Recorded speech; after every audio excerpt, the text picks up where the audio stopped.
कहने में किसी के बाप का पीछा जावे कह दिया हिंदू आतंकवादियों से भी ज्यादा खतरनाक है, तो फिर उन आतंकवादियों से भी खतरनाक लोगों के बीच में क्या अपनी ऐसी तैसी कराने जाते हो। लोकसभा चुनाव में हरियाणा की आधी सीटें गंवाने के बाद भाजपा नेताओं के सुर भी बदले और बिगड़े हुए हैं। यहां बहादुरगढ़ में आयोजित बैठक के बाद पंचायत मंत्री महिपाल ढांडा ने कांग्रेस और भूपेंद्र हुड्डा पर जमकर हमला बोला। उन्होंने कहा कि कांग्रेस के बड़े नेता हिंदुओं को आतंकी कहते हैं, तो उन हिंदुओं के पास क्यों अपनी ऐसी तैसी कराने जाते हो। ढांडा यहीं नहीं रुके, उन्होंने कहा कि कांग्रेस मुसलमानों को खुश करने में लगी है।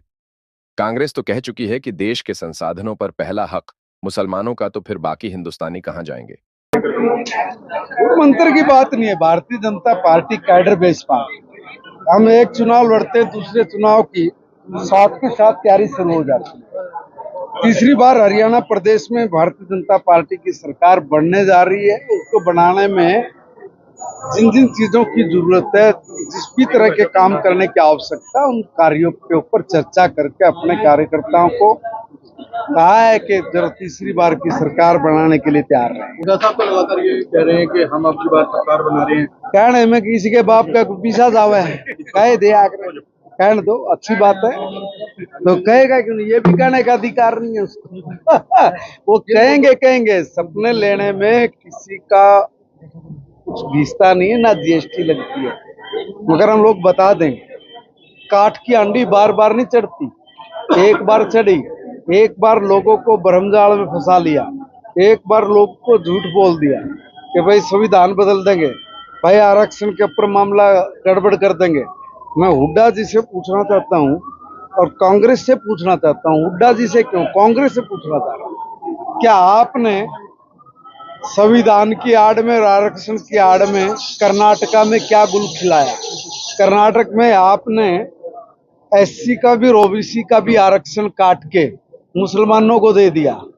अगर आपको मुसलमान इतने प्यारे हैं और हिंदुओं को आप लोग गाली देते हो, आपके बड़े नेता दुनिया के मंच पे जाके बोलते हैं कि हिंदू आतंकवादियों से भी ज्यादा खतरनाक है, तो फिर उन आतंकवादियों से भी खतरनाक लोगों के बीच में क्या अपनी ऐसी तैसी कराने जाते हो।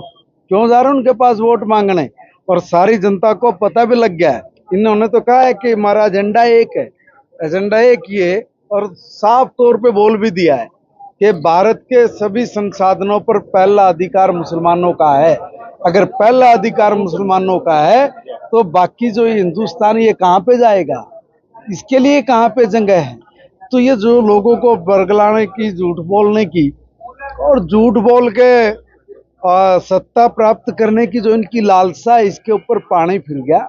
अब मैंने कहा ना, जैसे पहले काठ की अंडी बार बार नहीं चढ़ती, अब नहीं चढ़ेगी तीसरी बार फिर भाजपा की सरकार। देखिए, मुद्दे की बात नहीं होती है, हमने हर तरह से डेवलपमेंट का नए आयामों को छुआ है।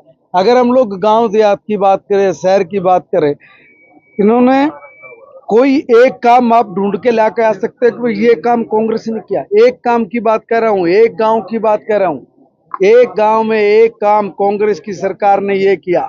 पिछले 10 साल में रिकॉर्ड बजट बढ़ा के हम लोगों ने इस गांव के देहात के हर काम को छुआ है, उसको किया है। जो कामों की छोटी मोटी कसर रह गई थी, अभी इसी 2-2.5 महीने में उन सब कामों को भी कंप्लीट करके हम लोग हर गांव को सुंदर और समस्या रहित गांव बने, इस दिशा में हमारा प्रयास चल रहा है और हम लोग उसको पूरा कर रहे हैं। सरपंच एसोसिएशन लगातार आप लोगों से नाराज है, वो बैठकों में कोई सरपंच एसोसिएशन नाराज नहीं है, सब सरपंच बिल्कुल एकदम खुश है और जो भी उनकी समस्या थी, उन समस्याओं का निराकरण भी कर दिया गया है।